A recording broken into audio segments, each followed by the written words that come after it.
ADN Podcast. ADN Podcast. Voces con contenido. En ADN Hoy, este es el ADN de la noticia. Ya avanzamos, 8 de la mañana con 10 minutos. Hay tanto que hablar, la presentamos de inmediato. La ministra de Salud, Mike Chomalí, está con nosotros esta mañana en ADN Hoy. Bienvenida, ministra, buenos días. Muy buenos días, muchas gracias, Pablo. Gracias por venir hasta el estudio de Radio ADN. Ministra, bueno, el tema es transversal, digamos, abarca varias áreas. Ayer usted estuvo reunida, entre otros, digamos, con varios alcaldes, a quienes les declaró que era una APS lover, un amante de la atención primaria de salud, porque claro, hay preocupación por estos recortes en el área, que se le responde no solo a sus alcaldes, sino que a la gente que hoy día, funcionarios de salud, pero también pacientes, están preocupados por todo esto que escucha respecto de recortes en el área de la salud. Sí, bueno, efectivamente ayer tuvimos una reunión con todos los alcaldes de la Asociación Chilena de Municipios. Fue una reunión muy grata, muy interesante. Recogimos todas sus aprensiones y además que yo creo que fuimos capaces de romper algunos paradigmas de qué significa este recorte. Porque la gente piensa que dado el recorte no voy a tener los medicamentos que solía tener, o no voy a hacer visitas domiciliarias, o no voy a tener cuidados paliativos. Eso no es así. Y lo hemos insistido desde el día 1.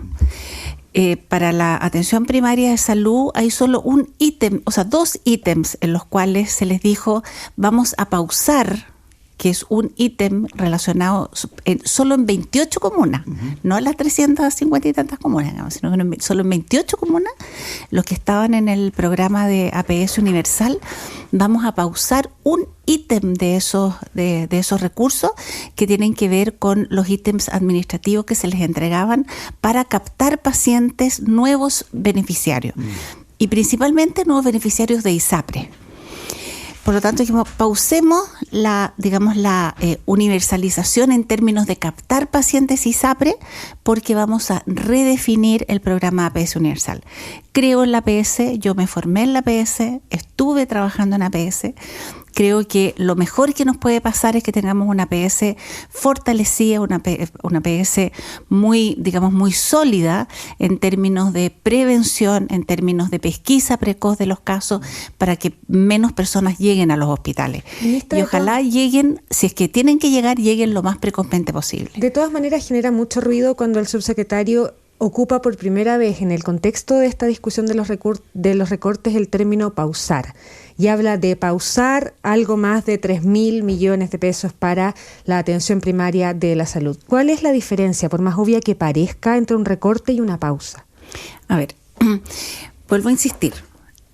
Esta pausa, digamos, decir, no les vamos a hacer esta transferencia, es solo para un ítem, que es un ítem administrativo. Ya, pero una pausa supone que en algún minuto esa entrega de recursos se retoma. Puede ser, pero en otro ámbito, en otra línea. Desde nuestra perspectiva estamos mirando una línea que efectivamente llegue más directamente a los pacientes y no una línea muy administrativa. ¿Sí? O sea, ese es nuestro interés. Nuestro interés es fortalecer la atención primaria en lo que dice relación con la atención de los pacientes, la pesquisa, principalmente de cáncer precoz, porque el gran problema que estamos teniendo es que los cánceres los estamos recibiendo muy tarde, y nos estamos demorando mucho en hacer los diagnósticos. Necesitamos una atención primaria con más tecnología para poder, ya que están al lado de la comunidad, tener mayor posibilidad de hacer más pesquisa en cáncer de mama. No toda la atención primaria tiene acceso a mamografías fáciles, por ejemplo. Tenemos una baja cobertura de mamografía.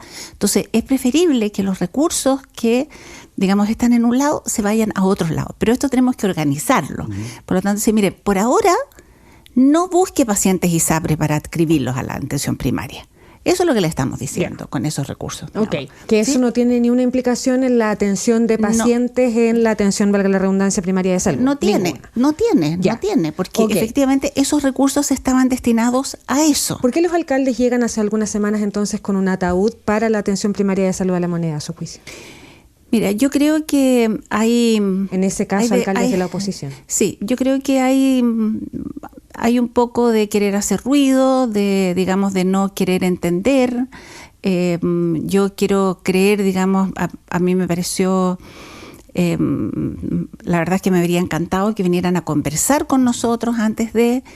Ellos efectivamente recibieron unas cifras absolutamente descontextualizadas de lo que nosotros estábamos hablando, tantos menos recursos para PS. Yo creo que habría sido mucho mejor venir a conversar, como fue lo que ocurrió ayer, digamos, habernos pedido reunión. Yo, con todos los alcaldes que nos han pedido reunión, nos hemos reunido, con cada uno de ellos, con las asociaciones de municipios. Por lo tanto, no quiero no quiero decir que hubo una intencionalidad de molestar, no quiero creerlo, digamos. Pero la verdad es que me pareció poco prudente. Ministra, estábamos hablando de la atención primaria de salud, que es una parte de este recorte que usted ha confirmado va a ser de 2,5% en el presupuesto del total del ministerio. Sin embargo, en el camino también conocimos este decreto 333, firmado por el ministro Quirós, que incorpora la reducción de fondos a los hospitales públicos, que tiene una mayor afectación para la estructuración de la Subsecretaría de Redes Asistenciales y ajustes también en FONASA. Cuando a uno le dicen reajustes y recortes en los hospitales públicos, desde el sentido común cualquier persona se pregunta ¿de dónde? Y yo podría decirle de inmediato, estamos entendiendo todos mal porque hay una comisión del Senado que a nivel transversal, la semana pasada nomás, decidió rechazar simbólicamente estos recortes y apuntan al Ministerio de Hacienda. Ya, a ver. Yo quiero contextualizar qué significa la verdad esto. ¿Qué va a pasar primero que con no, los hospitales? A ver, primero que no es un 2,5, ¿ya? El 2,5 es global. ¿Ya? A los hospitales tienen un promedio de 1,1%, 1,2 algunos, 0,9 otros, algunos muy inferior. La PS tiene 0,9 solamente del presupuesto. ¿Pero qué significa ese 1,1 para un sistema? Yo te voy a explicar. Si ponemos base 100, ¿sí? El presupuesto del año 2025 fue 100. Y eso es lo que yo le dije, usted puede gastar 100. Resulta que habitualmente gastan mucho más de 100 y gastan 120. ¿Sí? Pongamos un número así, 120. Este año yo les dije, el presupuesto, digamos, que se discutió en el Congreso el año pasado, dijo, no le voy a dar 100. Bueno, pero resulta que el año anterior habían sido 195 y estaban gastando 115, 100, 120. O sea, cada vez que había un ajuste de presupuesto, había un aumento del gasto. ¿Sí? Lo que pasa, perdón, solo un paréntesis ahí, ministra, porque es algo que se reclama transversalmente desde los propios médicos. Usted conoce mejor que muchos, digamos, en la situación, pero también a nivel político, a nivel parlamentario, que los presupuestos de salud históricamente, en los gobiernos anteriores, en varios gobiernos, ha sido engañoso, porque son recursos que se entregan y que en el mejor de los casos duran hasta julio, noviembre, agosto. Bueno, algunos dicen a eso voy. Efectivamente, siempre ha habido históricamente una brecha entre el presupuesto y el gasto, ¿sí? O sea, yo te entrego 100 y tú gastas sistemáticamente un X porcentaje más que eso. Entre el año, un 10% más o menos. Entre el año 2025 y el 2026, no fue 100, sino que fue 105,7. O sea, hubo 5,7% de aumento del presupuesto, ¿ya? El único ministerio que tuvo aumento de presupuesto. Y lo que nosotros estamos diciendo es, mire, no va a ser 105,7, o sea, no va a ser un 5,7 más, sino que es 5,7 menos 2,5 serían 3,2. O sea, en vez de 100 vas a recibir 103,2. O sea, no es que yo le esté dando menos presupuesto que el 2025. Eso no es cierto, le estoy dando más presupuesto que el 2025. ¿Sí? Ya, pero todos los años se da más presupuesto que el año anterior. Sí, está bien. Pero, o sea, hay un aumento de presupuesto. Y lo que nosotros les estamos pidiendo es un esfuerzo en reducción del gasto para que ir disminuyendo esta brecha. Nosotros tenemos historia en los últimos 5 años en que la brecha entre el presupuesto y el gasto fue inferior. Pero cuando tú liberas la cosa, la gente mientras más plata tiene, más gasta. Total, no me van a dar más. Lo que estamos haciendo un esfuerzo, o sea, que por favor gasta un poco menos Ya, pero en salud, en aquellas ineficiencias que todo el mundo está reconociendo. Ya, pero es que usted habla de ineficiencias, pero ahí hay varias lecturas, digamos, porque hoy día en salud, en general, en este gobierno y en los anteriores, se ha gastado más porque la gente se está enfermando más, porque la población se está envejeciendo, o porque acá derechamente se están malgastando los recursos en salud. Yo creo que es de todo un poco, y por eso ha habido aumento de presupuesto. O sea, nadie discute que nosotros necesitamos más presupuesto. Y de hecho, el programa para el presupuesto de los próximos 4 años, que nos están solicitando un presupuesto a 4 años, no año a año, lo que es una muy buena cosa, todos tienen incremento de presupuesto. Porque nuestro interés es eliminar este problema estructural histórico en el cual el presupuesto es siempre inferior al gasto. Pero lo que nosotros no estamos de acuerdo en que sigamos en esta lógica de que siempre el gasto es muy superior al presupuesto. Y en este mal gasto en salud, ¿qué es lo que usted en dos meses de gestión ya ha podido detectar? Por de pronto, usted como ministra ya decía, tiene una larga trayectoria de servicio en el sector público, hoy día reconocida además por las encuestas dentro de las ministras mejor evaluadas, pero se ha formado ya una idea respecto de lo que se está malgastando en el sector. Absolutamente. Porque acá se han denunciado desde el histórico tema de las sociedades médicas, digamos, de médicos en el sector público que derivan pacientes a las sociedades que ellos mismos de manera privada integran, hasta otros casos como los que usted mismo da cuenta de pacientes crónicos, o sea, pacientes que están internados en hospitales porque nadie los va a buscar. De todo. Pacientes que no deberían estar hospitalizados porque son casos sociales, digamos, un problema de la sociedad, y nosotros nos estamos haciendo cargo de esos pacientes. Licencias médicas falsas. Vimos que es un problema de los médicos y de los pacientes, o sea, no solamente de los pacientes, sino que también de los profesionales de la salud. Vimos un informe de la Contraloría que lo que hizo fue reducir la licencia, pero estamos generando una serie de otras estrategias para seguir reduciendo el uso inadecuado de licencia. Uh-huh. Sociedades médicas. Las sociedades médicas, en el cual efectivamente uno se pregunta si no es mejor internalizar ese trabajo, o sea, esos profesionales, y que tengan, digamos, horarios u honorarios diferentes. No solamente las sociedades médicas, sino que se han generado empresas que contratan a los médicos. Por lo tanto, si yo les pagara directamente, les pagaría mucho mejor que los que le paga la empresa. No hemos visto casos en diferentes hospitales que están trabajando en esa modalidad. Ineficiencias en términos de las tasas de suspensiones de los pabellones. Cada vez que yo programo un pabellón y ese pabellón no se hace, y fíjense que el mayor porcentaje de suspensiones de pabellones tiene que ver con el equipo médico, que no llegó el cirujano, que se atrasó la cirugía anterior, no estuvo programada.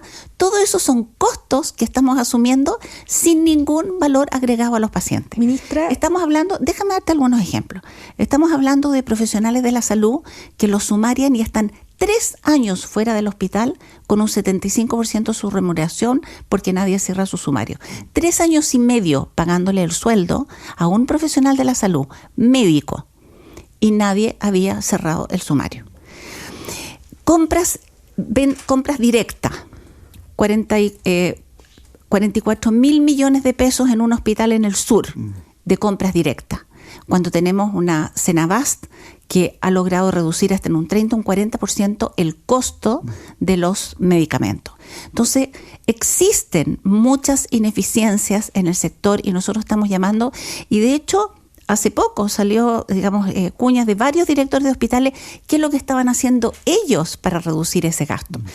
Desgraciadamente, uno habría esperado, ¿no? Habría esperado que un director de hospital o un director de servicio asumiera su rol en ese sentido, de decir, ¿sabes qué? Acá no puede ser que yo tenga esta tasa de ausentismo. ¿Cómo vamos a trabajar el ausentismo?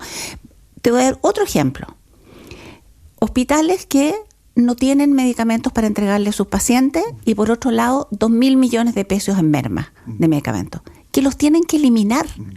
Acabamos de eliminar 15.000 vacunas a un valor enorme porque no se hizo gestión de las vacunas. Entonces todos esos son recursos que se van dilapidando, y yo estoy segura de que en esa ineficiencia nosotros vamos a ser capaces de controlar el gasto y no aumentarlo en la misma proporción que estamos aumentando el presupuesto. Estamos conversando con la ministra de Salud, May Chomali. Ministra, ¿entendieron todos mal entonces? Porque ya le hablaba yo de los gremios profesionales, de la salud, del colegio médico, de los parlamentarios, el expresidente del colegio médico, hoy día senador Juan Luis Castro, socialista, decía que aquí no hay razón para pensar que esto no va a afectar a la ciudadanía cuando el grueso de este recorte está en FONASA y en redes asistenciales. ¿Entendieron todos mal?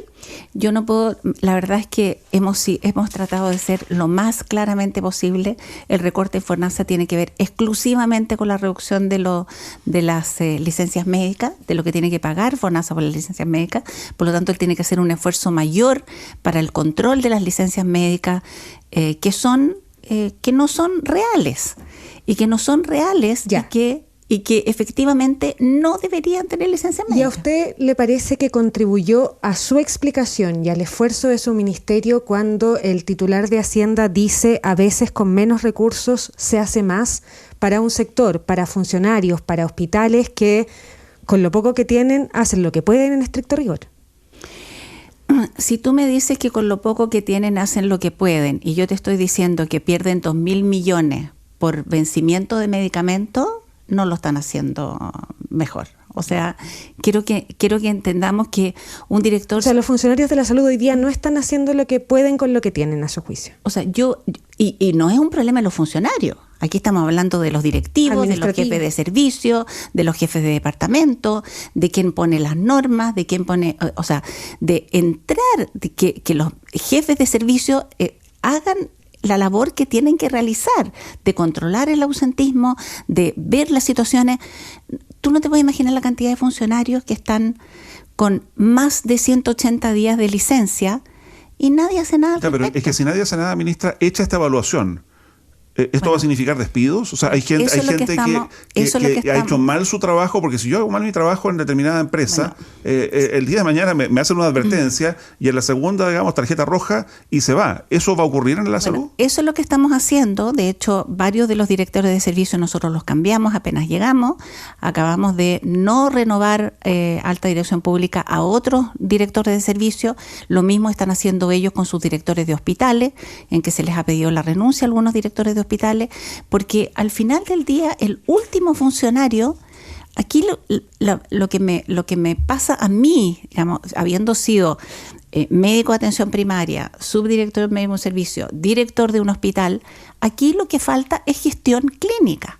Y por eso es tan importante las direcciones de servicio y las direcciones de hospitales, que es donde nosotros podemos influir. Ya, en esas remociones todas se hacen con criterio técnico, porque también está el tema político, digamos, sobre todo después de lo ocurrido con la doctora Vega. Todo con criterio técnico. Ayer estuvimos revisando con el con el subsecretario de redes asistenciales, la evaluación de los hospitales, autogestionados. Y te digo que lo vamos a publicar en estos días. Hay una mala evaluación, no hay una buena evaluación de muchos hospitales que no cumplen con el mínimo que se les exige en los compromisos de gestión que tienen los directores de hospitales. ¿Usted suscribe entonces en forma y fondo la frase del ministro Quirós cuando dice que a veces con menos recursos se hace más? Es que es difícil en salud decir una cosa así, pero yo tengo ejemplos concretos que efectivamente eso es factible, pero yo no lo puedo decir que en general. ¿Por qué? Porque efectivamente a nosotros nos encantaría poder incorporar nuevas cosas a los programas, ir mejorando el acceso a muchas patologías y otras cosas que efectivamente eso no es menos y es más, pero en algunas situaciones puntuales, yo coincido con él. Ministra Chomali, tenemos muchos temas sobre la mesa y se nos va acabando el tiempo, pero en el tema de las listas de espera, el gobierno anterior termina incumpliendo su propia meta, como su meta autoimpuesta, pero termina con un récord en la baja de los tiempos de atención. Y usted también ha reconocido que no se puede terminar con las personas en listas de espera, pero sí que la meta es bajar los tiempos. ¿Cuál es hoy día la meta de este gobierno en relación a lo que quedó de la administración Boric? Nuestra meta es seguir reduciendo los tiempos de espera tanto la mediana de los tiempos de espera como el promedio de los tiempos de espera. No estamos todavía analizando cómo ingresan y cómo salen los pacientes de lista de espera para poder hacer una estimación de la cual nos podemos comprometer. No es fácil comprometer número, o sea, tiempos, decir, mira, lo voy a reducir en un 10%, en un 20%, pero no cabe ninguna duda que nuestro compromiso es seguir reduciendo la mediana y los promedios de tiempos de espera. Ayer estuvimos acá, y no puedo dejar de preguntarle esto, digamos, con el director nacional del Servicio de Migraciones, y a muchos recuerdan, digamos, su negativa cuando se pide que desde el sector salud, desde el sector de educación, se informe respecto de aquellas personas que pudieran haber ingresado irregularmente a nuestro país, y usted dice, no, aquí lo que debe regir es la ley de derechos y deberes del paciente. ¿Qué le ha parecido toda esta controversia y, en definitiva, cuál es la posición que desde el Ministerio se indica a cada uno de los funcionarios de salud que hoy día nos están escuchando? Si llega un paciente a atenderse e ingresó irregularmente al país, ¿qué se va a hacer? A ver, yo creo que primero pongámonos en contexto. Esto es una indicación que se pone en un proyecto de ley que estamos mirando, que estamos conversando con el Ministerio del Interior. Ya tuvimos las primeras reuniones técnicas con ellos para entender, la lógica desde la perspectiva del Ministerio del Interior, poner nuestra lógica sobre ese punto, y estamos llegando a un acuerdo. No quiero adelantarme, pero lo importante es que estamos conversando el tema, estamos, muy dispuestos pero como norma general, desde el punto de vista de la salud pública, cualquier impedimento al acceso a la salud pública es un riesgo enorme para la salud pública. Pero por ahora, ¿a usted le parece suficiente la explicación que ha dado el subsecretario del Interior, Máximo Pavés, cuando él dice, aquí solo en los procesos confirmados de expulsión nosotros vamos a poder oficiar a los recintos y en ese escenario pedirle antecedentes sobre las personas que están siendo parte de ese proceso? A ver, que aquí eso, no hay... Nosotros porque la ley dice una cosa distinta, pero la indicación dice una cosa distinta, pero él niega que hay aquí una obligación de reporte. Por eso le digo, estamos conversando los alcances, porque efectivamente hubo ahí un problema con las palabras que se usaron, pero lo importante es que sepan que el sector salud siempre ha estado obligado a informar cuando algún ente, los tribunales de justicia, la fiscalía, nos solicitan antecedentes de algún paciente. Eso siempre ha sido así. Pero esto es un tema administrativo, no es judicial. Ya, pero dicho eso, ¿sí? Como principio, ¿la salud está primero o la seguridad está primero? Es que, desde mi punto de vista, la salud pública está primero. Más allá de toda consideración. Más allá de toda consideración. Nosotros, como les vuelvo a insistir, estamos conversando con ellos, vamos a seguir conversando, esperamos poder zanjar esta situación en el más breve plazo. Pero yo creo que lo importante en una rectificación o una precisión de la redacción. Lo que solo quiero decir de que hemos encontrado la mejor de las disposiciones para conversar, y estamos conversando con el Ministerio del Interior para poder resolver esta controversia que se ha generado. Cuando usted dijo, lo estamos mirando con bastante preocupación, lo que generó esto que se hablara que se estaba desmarcando de la decisión que había tomado el gobierno en materia de expulsiones, ¿cuán preocupada sigue? ¿Sigue más preocupada, menos preocupada? No, menos preocupada. Y ayer Sauerbaum, el director de Migraciones, nos decía que aquí el problema no fue lo que usted contestó, que el problema fue cómo se lo preguntaron. Puede ser, sí. ¿Por qué? Puede ser.